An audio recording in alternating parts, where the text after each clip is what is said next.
लिखा है कि सफ़र ए ज़िंदगी में तेरा हौसला ही तेरा दौलत होगा। सफ़र ए ज़िंदगी में तेरा हौसला ही तेरा दौलत होगा, मयस्सर जीत तुझे बस उसी की बदौलत होगा। क्या बात है, क्या बात है, क्या सफ़र ए ज़िंदगी में तेरा हौसला ही तेरा दौलत होगा, मयस्सर जीत तुझे बस उसकी ही बदौलत होगा। लहरें साजिश करेंगी खिलाफ कश्ती के बहने को, लहरें साजिश करेंगी खिलाफ कश्ती के बहने को। तू यकीन खुद पे रख, तू यकीन खुद पे रख, तुझसा ना कोई नाखुदा होगा। और फ़कत ख्वाब ऊंचे देखने भर से कुछ नहीं होता,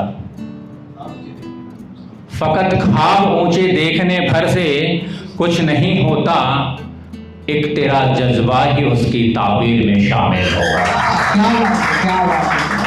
फ़कत ख्वाब ऊंचे देखने भर से कुछ नहीं होता, एक तेरा जज्बा ही उसकी ताबीर में शामिल होगा। और जाया न जाती है शिद्दत से की गई कोशिशें। सुनिएगा सभी नौजवान बच्चे बच्चियां हैं, आप लोग सुनिएगा कि जाया न जाती हैं शिद्दत से की गई कोशिशें। तेरी भी एक मिल्कियत होगी, तू भी बादशाह होगा। क्या बात है, क्या बात है, बहुत। जाया न जाती हैं शिद्दत से की गई कोशिशें, तेरी भी एक मिल्कियत होगी, तू भी बादशाह होगा।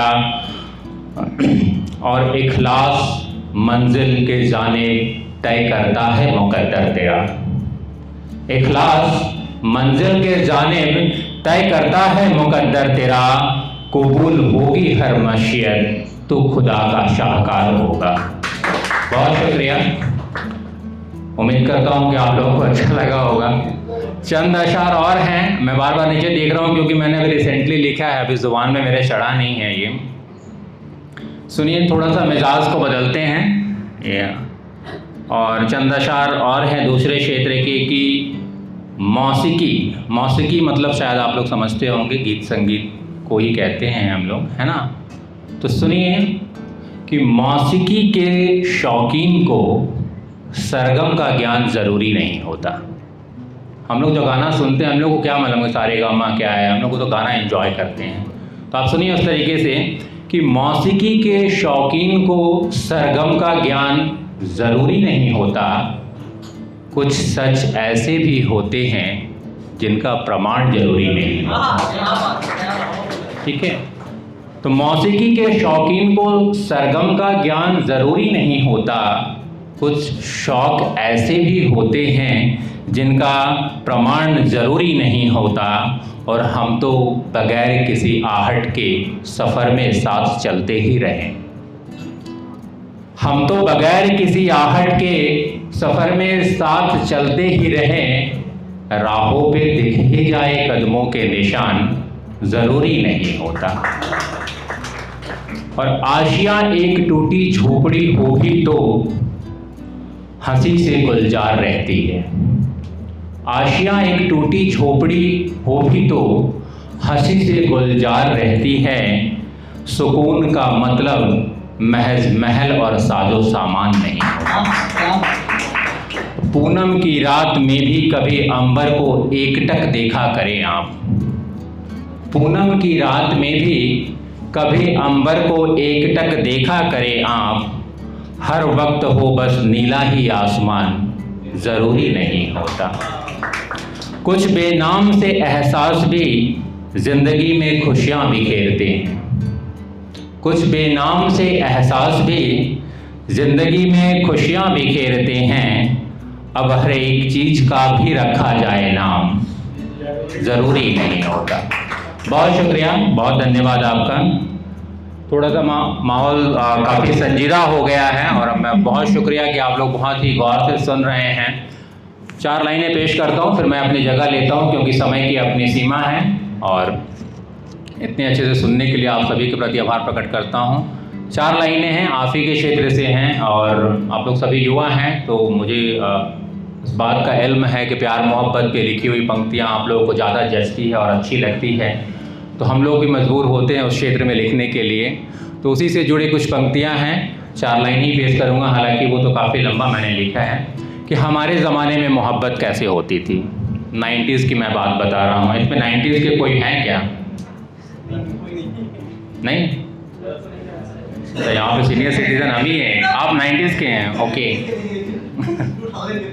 Okay great. तो शायद आप लोग सुने भी होंगे, तो सुनिए कैसे पहले ज़माने में इश्क कैसे होता था, खासकर हम लोग के ज़माने में, हाई स्कूल के ज़माने में, कि खिड़की पे चांद का दीदार किया जाता था। खिड़की पे चांद का दीदार किया जाता था। हाँ, पहले तो ऐसे ही प्यार किया जाता था। शुक्रिया, बहुत शुक्रिया। खिड़की पे चांद का दीदार किया जाता था। हाँ, पहले तो ऐसे ही प्यार किया जाता था। बड़ा धैर्य होता था दीवानगी में उस वक़्त। आजकल के आशिक तो एक तुरंत से ब्लू टिक नहीं हुआ तो परेशान हो जाते हैं। तो सुनिए कैसे उस समय आशिकी कैसे होती थी, कि बड़ा धैर्य होता था दीवानगी में उस वक़्त, एक जवाब का वर्षों इंतज़ार किया जाता। तो खिड़की पे चांद का दीदार किया जाता था। हाँ, पहले तो ऐसे ही प्यार किया जाता था। बड़ा धैर्य होता था दीवानगी में उस वक़्त, एक जवाब का वर्षों इंतज़ार किया जाता था। और दोस्त सारे मिलकर जब बहुत हौसला देते थे, दोस्त सारे जब मिलकर बहुत हौसला देते थे, तो कई कोशिशों के बाद एक खत लिखा जाता था। दोस्त सारे मिलकर जब बहुत हौसला देते थे, तो कई कोशिशों के बाद एक खत लिखा जाता था और सारे जज्बातों से रूबरू कराने की कोशिश होती थी उसमें। सारे जज्बातों से रूबरू कराने की कोशिश होती थी उसमें, इसलिए तो पहले खत में चेहरा भी नजर आता था। बहुत शुक्रिया, बहुत धन्यवाद आप लोगों का। Thank you so much.